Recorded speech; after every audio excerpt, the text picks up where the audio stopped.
Your little startup is mine now, my brother declared at the board meeting. I stayed silent as his lawyer opened the ownership documents. The room went still when they saw my signature on every patent. The conference room of Nexus Biotech felt smaller than usual that morning.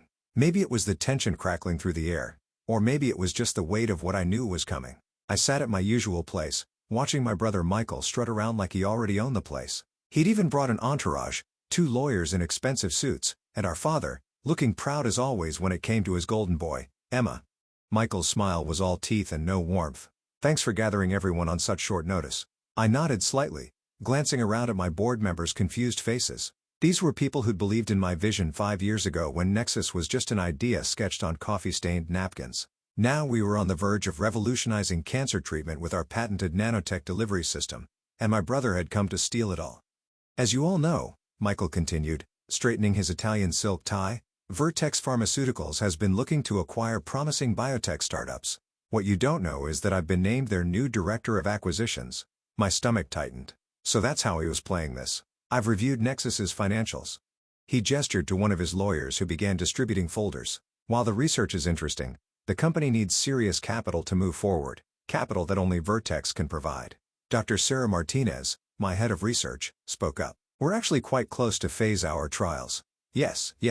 Michael waved her off. But let's be realistic. Emma's little startup needs adult supervision now. I didn't react to the condescension in his voice. I'd heard it all my life. When I chose molecular biology over business school, when I spent my inheritance on lab equipment instead of a downtown condo, when I missed his wedding because I was finalizing our successful trial. The offer is generous. His lawyer stepped forward. Vertex will absorb all current staff and research. Emma will receive a comfortable consulting position, of course.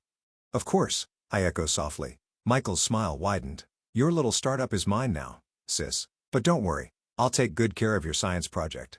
I watched his lawyer open the ownership documents with a flourish. The room went silent as they began reviewing the papers. Then the silence changed, deepened.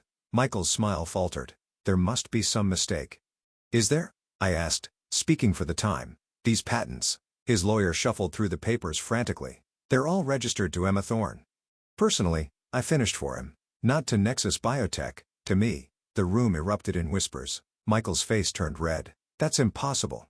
The company licenses the patents from me. I cut in smoothly.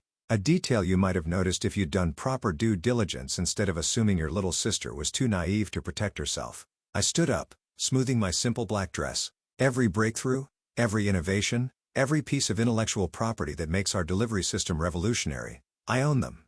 Personally, the agreement was filed with the Patent Office 3 years ago. Dad, Michael turned to our father who had been unusually quiet. Did you know about this? Dad looked older suddenly and strangely uncertain. I never checked. You said you had reviewed everything? Oh, he reviewed what he wanted to see. I said calmly, picking up my tablet, just like he always has. But while you were both busy underestimating me, I was busy building safeguards. I turned to the board.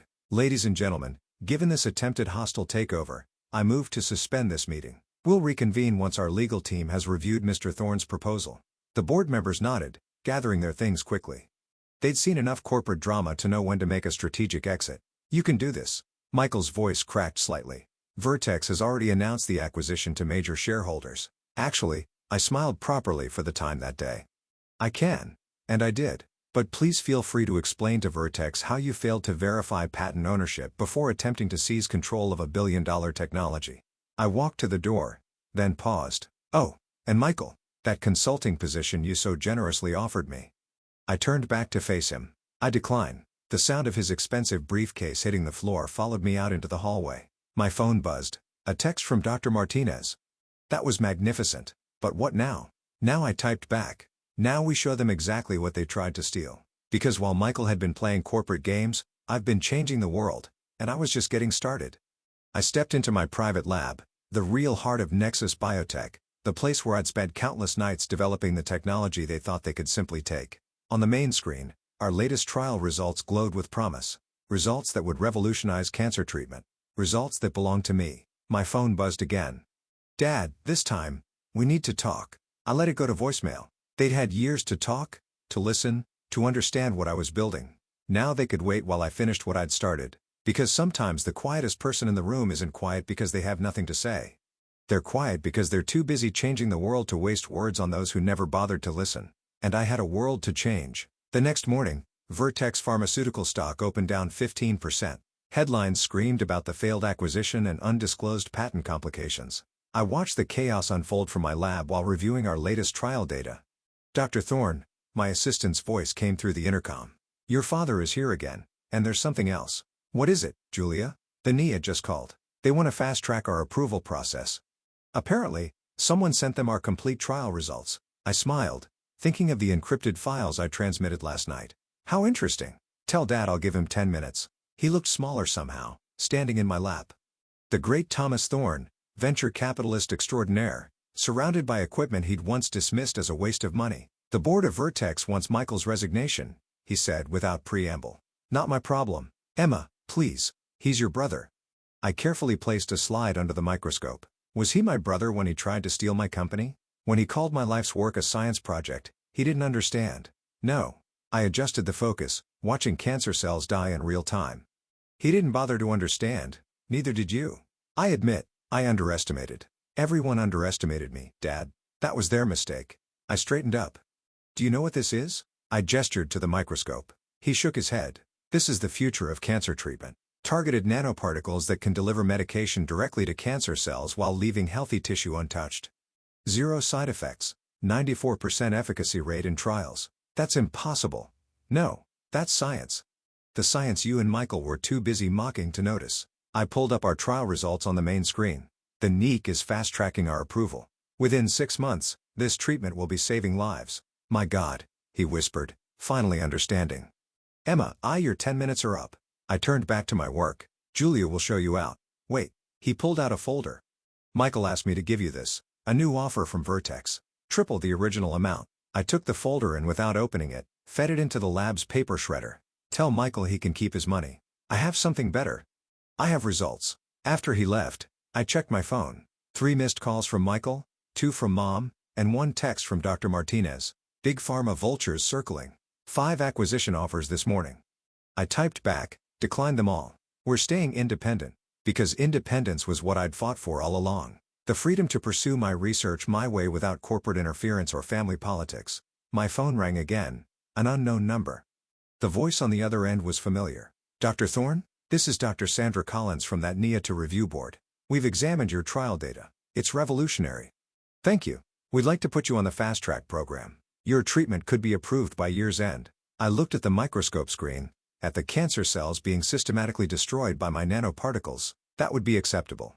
There's something else. She paused. The Nobel Committee has requested your complete research documentation. I sat down slowly. The Nobel Prize. The ultimate validation. I'll have everything sent over today. After hanging up, I walked to the window of my lab. From here, I could see the Vertex Pharmaceuticals building where Michael was probably cleaning out his office. In the reflection, I caught sight of myself. Not the quiet little sister anymore, but Dr. Emma Thorne, revolutionary scientist. My phone buzzed with a text from Michael. You've ruined me. Happy now? I typed back, I didn't ruin you. Your arrogance did that. But don't worry, when we cure cancer, I'll make sure you get a discount. Because sometimes success isn't about proving others wrong. It's about proving yourself right. And I was about to prove something that would change the world. 6 months later, I stood at the podium of the National Institutes of Health press conference. Camera flashes erupted as I announced the FDA's approval of our treatment. Behind me, a screen showed real-time imaging of our nanoparticles destroying cancer cells. This isn't just a treatment, I concluded. This is a revolution in oncology, and it's only the beginning. The questions came rapid fire. Dr. Thorne, how does it feel to be the youngest scientist nominated for the Nobel Prize in Medicine? Will Nexus Biotech remain independent? Any response to Vertex Pharmaceuticals' recent bankruptcy filing? I handled each one with calm precision just as I'd handled every challenge in my lab. But the last question made me pause. Dr. Thorne, your brother Michael Thorne was recently quoted saying this technology was stolen from him. Any comment? I smiled slightly. The patent office records speak for themselves. Now if you'll excuse me, I have patients waiting. Back in my office, Dr. Martinez was waiting with our latest results. The survival rate is holding at 96%. It's unprecedented. Good. I reviewed the data. Start preparing the documentation for our next project. Already done. She hesitated. Your mother's here. I looked up. Where? Reception. She's been there all morning watching the press conference on TV. I sighed, sent her in. Mom hadn't changed much, still elegant, still perfectly put together. But something was different in her eyes as she looked around my office at the awards, the patents, the evidence of everything she'd missed. "I saw you on TV," she said softly. "You were amazing." "Thank you. Michael's not doing well." "I know. Dad's trying to arrange a position for him at one of his portfolio companies." She twisted her wedding ring, a nervous habit I remember from childhood.